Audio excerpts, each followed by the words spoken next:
नमस्कार साथियों, स्वागत है आपका दृष्टि आईएएस के इन फोकस प्रोग्राम में। मेरा नाम है मनीष। इंडिया इजिंग रिपोर्ट के अनुसार भारत की आबादी दुनिया की सबसे बड़ी युवा आबादी है। भारत में 90 करोड़ से अधिक युवाओं की जनसंख्या है, जो कि देश की कुल पॉपुलेशन का लगभग 65% बैठता है।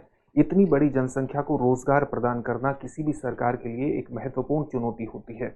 इसलिए हमारे लिए जानना महत्वपूर्ण हो जाता है कि केंद्रीय बजट 2024-25 में युवाओं के रोजगार के लिए क्या व्यवस्था की गई है, क्या प्रबंध किए गए हैं। आज इन फोकस में हम इसी मुद्दे को समझने का प्रयास करेंगे। हमारे टॉपिक का नाम होगा युवाओं के लिए बजट में क्या है। सबसे पहले देखते हैं कि इस पूरे टॉपिक के अंतर्गत हमारी चर्चा के सामान्य पक्ष क्या रहेंगे। सबसे पहले हम ये जानेंगे कि बजट का मुख्य फोकस क्या रहा है। उसके बाद देखेंगे कि युवाओं के लिए रोजगार और कौशल प्रशिक्षण की किस प्रकार से व्यवस्था की गई है। अगर योजनाओं की घोषणा हुई है तो वो योजनाएं क्या हैं। इसके बाद देखेंगे कि जो योजनाएं स्पष्ट रूप से घोषित की गई हैं, उसके अलावा रोजगार संबंधी अन्य उपाय क्या हैं जिनसे युवाओं को रोजगार मिल सकता है, युवाओं को फायदा हो सकता है। इन पक्षों को जानने के बाद आपके लिए एक अभ्यास प्रश्न होगा, जिसका उत्तर आपको कमेंट बॉक्स में कमेंट करके देना होगा। ये जो पूरा विषय है, आप जानते हैं कि यूपीएससी की मुख्य परीक्षा के सामान्य अध्ययन प्रश्न पत्र 3 से जुड़ेगा। उसके भारतीय अर्थव्यवस्था जैसे खंडों से जोड़ करके आप इसे देख सकते हैं। हम आगे बढ़े इससे पहले आप हमारे चैनल को सब्सक्राइब जरूर करिए और बेल आइकन दबाइए, ताकि हमारे सभी प्रोग्राम का नोटिफिकेशन आपको मिल सके, इन प्रोग्राम से आप जुड़ सके, इनका लाभ उठा सके। साथ ही इन सभी प्रोग्राम की पीडीएफ फाइल आपको इनफोकस दृष्टि आईएएस के टेलीग्राम चैनल पर उपलब्ध कराई जा रही है। डिस्क्रिप्शन में दिए गए लिंक पर जाकर आप लोग पीडीएफ फाइल डाउनलोड कर सकते हैं। तो सबसे पहले देखते हैं कि जो बजट केंद्रीय बजट 2024-25 आया है, इसका मुख्य फोकस क्या रहा है। इसके 4 मुख्य फोकस क्षेत्र हैं। कौन कौन से हैं? अन्नदाता यानी किसान, गरीब, महिलाएं और युवा। आप देख सकते हैं कि 4 मुख्य फोकस क्षेत्रों में से एक क्षेत्र है युवा। और 4 मुख्य विषय की कौन से अपनाए गए हैं बजट के अंतर्गत? 4 मुख्य विषय हैं: रोजगार, कौशल प्रशिक्षण, एमएसएमई यानी micro small and medium enterprises, जिसको हम सूक्ष्म लघु एवं मध्यम उद्यम के रूप में भी जानते हैं, और चौथा है मध्यम वर्ग। यहां आप देख सकते हैं कि जो 4 मुख्य विषय हैं, चाहे वो रोजगार का विषय हो, कौशल प्रशिक्षण का विषय हो, और चाहे सूक्ष्म लघु एवं मध्यम उद्यम हो, ये तीनों ही रोजगार के अंतर्गत, कौशल प्रशिक्षण के अंतर्गत युवाओं को एक बेहतर आजीविका प्रदान करने के अंतर्गत सीधे तौर पर युवाओं से जुड़ जाते हैं।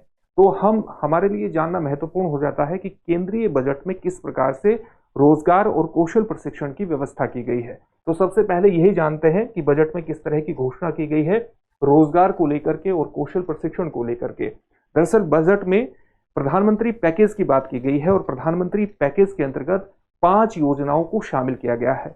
इन 5 योजनाओं में से 3 योजनाओं को रोजगार, अतिरिक्त रोजगार सृजन से जोड़ दिया गया है, रोजगार संबद्ध प्रोत्साहन से जोड़ दिया गया है। 3 योजनाओं को क्लब करके आप कह सकते हैं कि ऐसी योजनाएं हैं जो रोजगार को प्रोत्साहित करती हैं। कौन कौन सी योजना है? इसमें पहली योजना है ऐसे व्यक्तियों से संबंधित, ऐसे युवाओं से संबंधित जो पहली बार रोजगार प्राप्त करते हैं। पहली बार रोजगार प्राप्त करने वाले युवाओं को, जो कि औपचारिक क्षेत्र में रोजगार प्राप्त करते हैं और कर्मचारी भविष्य निधि संगठन में अपने आप को पंजीकृत कराते हैं, ऐसे युवाओं को 3 किश्तों में 15,000 रुपए तक 1 माह का वेतन प्राप्त होगा। इस योजना में एक शर्त यह लगाई गई है कि ऐसे युवाओं का जो 1 माह का सैलरी होना चाहिए वो 1 लाख रुपए या उससे अधिक का होना चाहिए। तो ऐसे युवा जो कर्मचारी भविष्य निधि में एक तरह से आप कह सकते हैं कि पंजीकृत है और औपचारिक क्षेत्र में नौकरी प्राप्त करते हैं, इनके लिए 1 माह के वेतन को 3 किस्तों में प्रदान किया जाएगा, जिसमें एक किस्त की जो अधिकतम सीमा होगी वो 15,000 रुपए होगी। इस प्रकार से इसके अंतर्गत 210 लाख युवाओं को इससे एक लाभ प्राप्त होने की आशा है। अपने आप में एक बहुत बड़ी संख्या को ये प्रदर्शित करता है। 2 करोड़ से अधिक युवाओं को अगर इससे लाभ प्राप्त होता है तो एक महत्वपूर्ण योजना जो कि केंद्रीय बजट 2024-25 में प्रस्तुत की है, उसको ये अभिव्यक्त करता है। इसी प्रकार से जो दूसरी स्कीम है वो विनिर्माण क्षेत्र में अतिरिक्त रोजगार से जुड़ी हुई है। विनिर्माण क्षेत्र में जो अतिरिक्त रोजगार सृजन है, इस योजना को भी पहली बार रोजगार प्राप्त करने वालों के बारे में ही लाया गया है। अतिरिक्त रोजगार से संबंधित, चाहे वो नियोक्ता हो, नियोक्ता मतलब जो कि रोजगार प्राप्त करने वाला है, जिसको हम एम्प्लॉयर कहते हैं।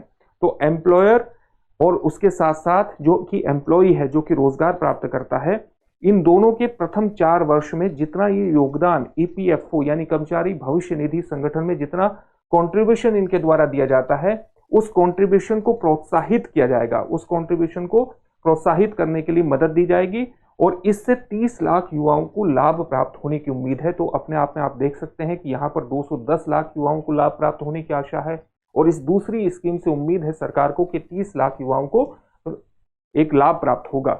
इसी प्रकार से अतिरिक्त रोजगार के लिए एक और महत्वपूर्ण तीसरी स्कीम को शुरू किया जाएगा, वो है नियोक्ताओं को सहायता प्रदान करने से संबंधित।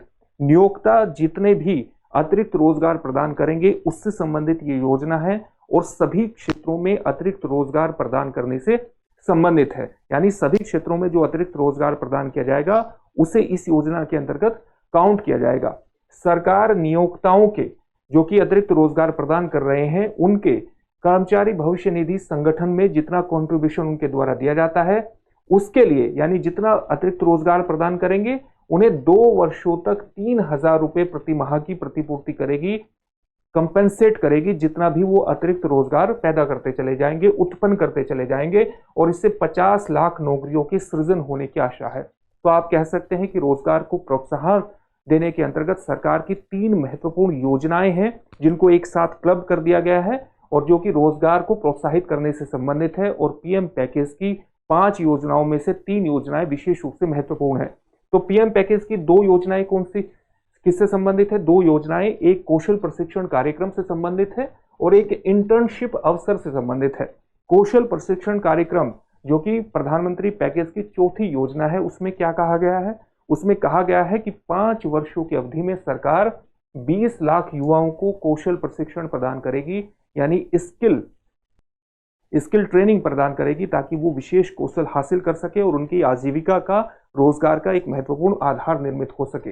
इसके लिए सरकार ने रिजल्ट ओरिएंटेड अप्रोच अपनाई है, यानी सरकार परिणाम उन्मुख दृष्टिकोण के साथ 1000 औद्योगिक प्रशिक्षण संस्थानों का अपग्रेडेशन करेगी, उनका उन्नयन करेगी और इन औद्योगिक संस्थानों को किस टेक्नोलॉजी के आधार पर, किस मॉडल के आधार पर विकसित किया जाएगा? हब और स्पोक मॉडल के आधार पर विकसित किया जाएगा। हब और स्पोक मॉडल का मतलब क्या होता है?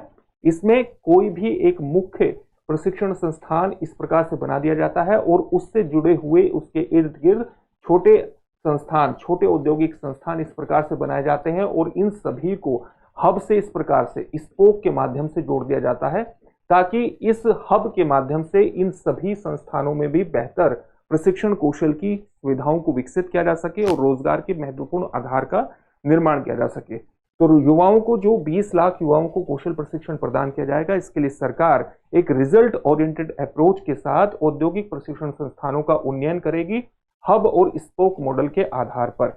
इसके अलावा उद्योगों की आवश्यकताओं के अनुसार उद्योगों में किस प्रकार की कौशल की आवश्यकता है उसी के अनुरूप सरकार पाठ्यक्रमों को तैयार करेगी, पाठ्यक्रमों की विषय वस्तु को तैयार करेगी और फ्रेमवर्क तैयार करेगी उद्योगों की कौशल आवश्यकताओं के अनुरूप। तो एक महत्वपूर्ण योजना है जो कि पीएम पैकेज से संबंधित है। इसके अलावा पीएम पैकेज, प्रधानमंत्री पैकेज की 5वीं योजना किससे संबंधित है? वो इंटर्नशिप अवसर से संबंधित है।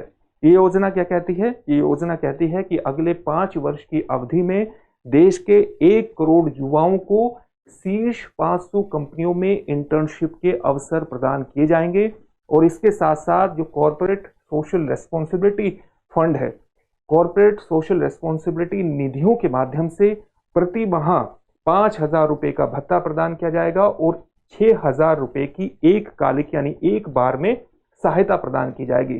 तो इस प्रकार से आप देख सकते हैं कि इंटर्नशिप अवसर का प्रदान करने के साथ साथ एक आजीविका का भी बेहतर ख्याल रखा गया है इस योजना के अंतर्गत, जो कि पीएम पैकेज की 5वीं योजना है और युवाओं के रोजगार सृजन की एक बेहतर पृष्ठभूमि का निर्माण इस योजना के माध्यम से होता है। इसी प्रकार से महिला कामगारों की संख्या कामगारों में बढ़ाने के लिए सरकार ने एक महत्वपूर्ण योजना की घोषणा की है कि सरकार कामकाजी महिला हॉस्टलों की स्थापना करेगी और उद्योगों के साथ सहयोग करके वो ऐसा करेगी। इसी तरह से शिशु गृहों की स्थापना की जाएगी ताकि महिला अपने काम पर ध्यान दे सके और उनका काम किसी तरह से प्रभावित ना हो सके और ये दोनों ही कार्य उद्योगों के साथ मिलकर के किए जाएंगे। इसी तरह से सरकार अपने प्रोमोटेड फंड्स के माध्यम से, संवर्धित निधि के माध्यम से गारंटी के साथ 7.5 लाख रुपए तक का ऋण युवाओं को प्रदान करेगी। आप इस योजना में जो सरकार की एक महत्वपूर्ण मॉडल कौशल ऋण योजना है उसमें एक महत्वपूर्ण संशोधन है, और यह संशोधन कहता है कि 7.5 लाख रुपए तक का ऋण युवाओं को प्रदान किया जाएगा और इसके माध्यम से प्रति वर्ष 25,000 छात्रों को सहायता मिलने की उम्मीद है। तो आप देख सकते हैं कि इस योजना के माध्यम से भी भविष्य में छात्रों के लिए एक बेहतर रोजगार की पृष्ठभूमि का निर्माण सरकार द्वारा किया गया है बजट घोषणा के माध्यम से।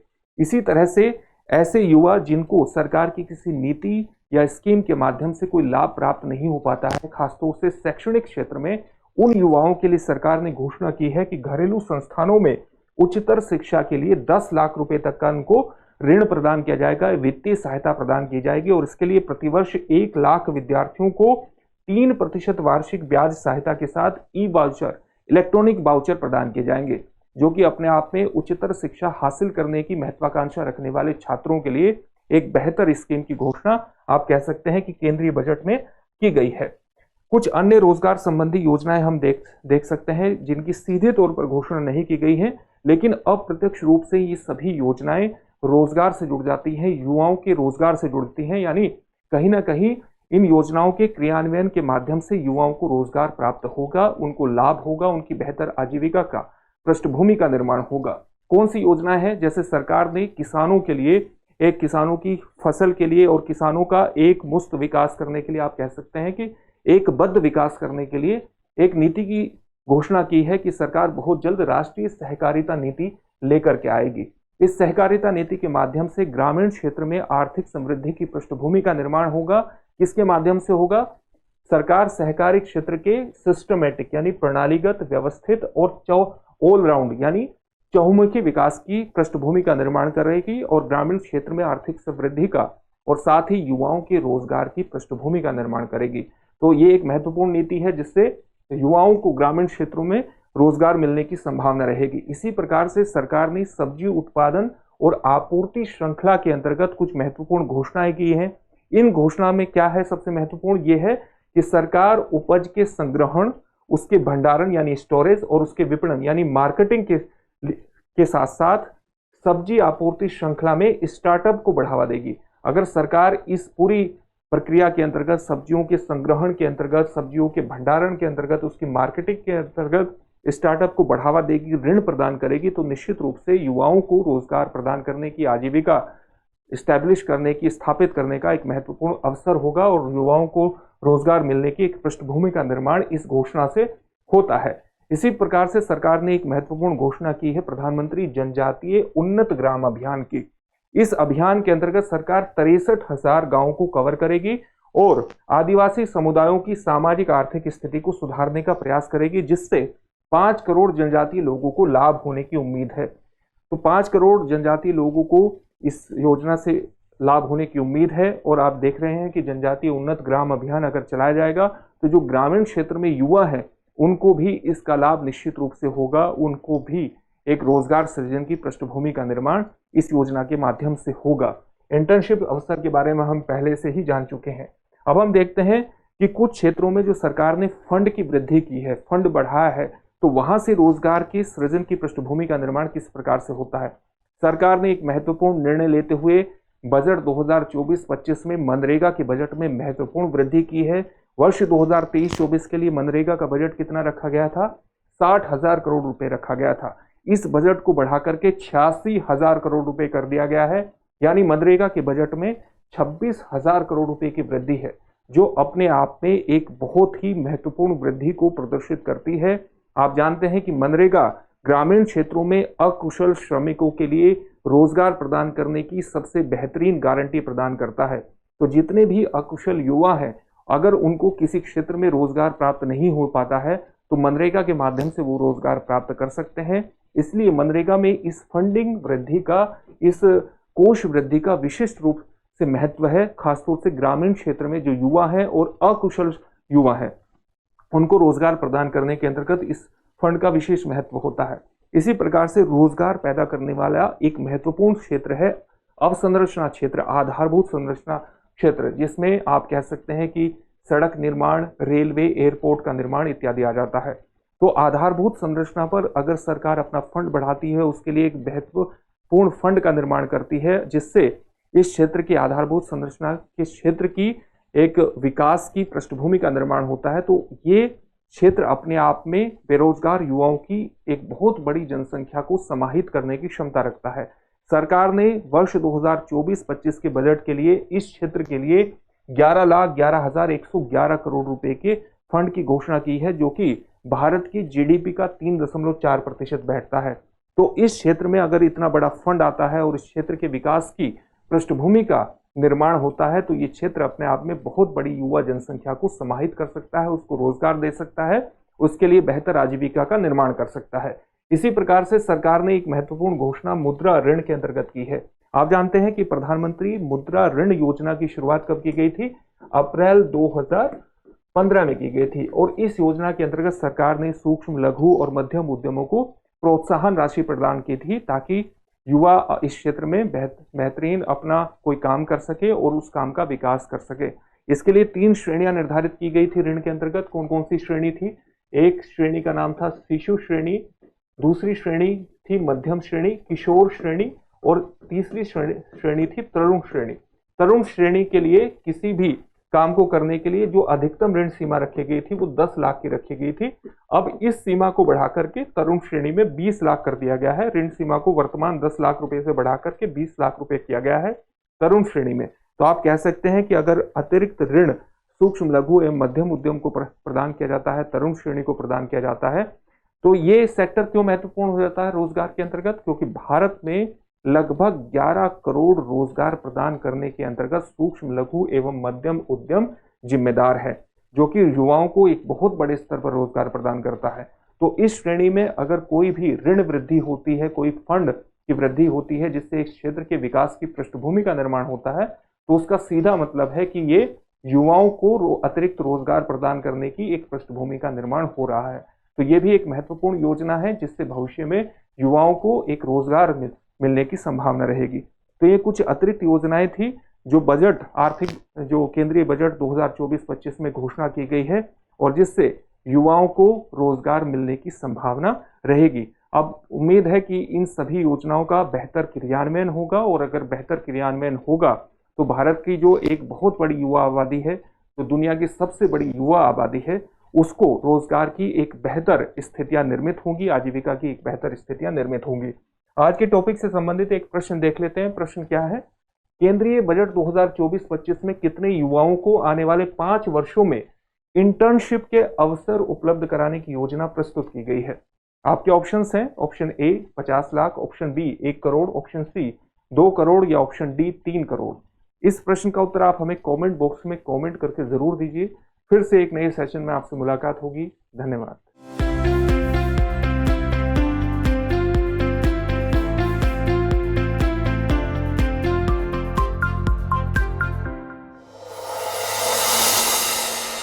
डियर व्यूअर्स, अपने एग्जाम की तैयारी को और बेहतर करने के लिए हमारे चैनल को लाइक, शेयर और सब्सक्राइब करना न भूलें।